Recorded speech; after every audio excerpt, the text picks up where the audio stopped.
আকাশের আন্দারটাই ছাড়ে না। এত বড় একটা ছাদ, এই ৮,০০০ ফুট ছাদ এখন কবে বান্ধব? এই চিন্তা করি বাঁধতে বাঁধতে তো এই পুরা বছর শেষ হয়ে যাব। এটার মধ্যে মাছ সব আটকানো। ৮,০০০ ফুট ছাদে যাও মানুষ ২০ জন কাম করা লাগে, এখন কেমনি কী করবো?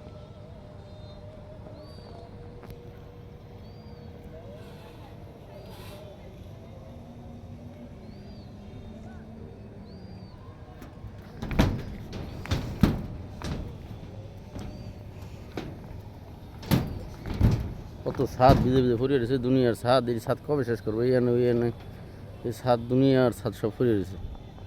আবার সিজন চলে যাচ্ছে, এই ছাদ কবে শেষ করার মাথায় ধরে না কোনো কিছু। দুনিয়ার কাম ব্যাগ ভিজে ভিজে ফুরিয়ে রয়েছে, এই দেশে ওই দেশে।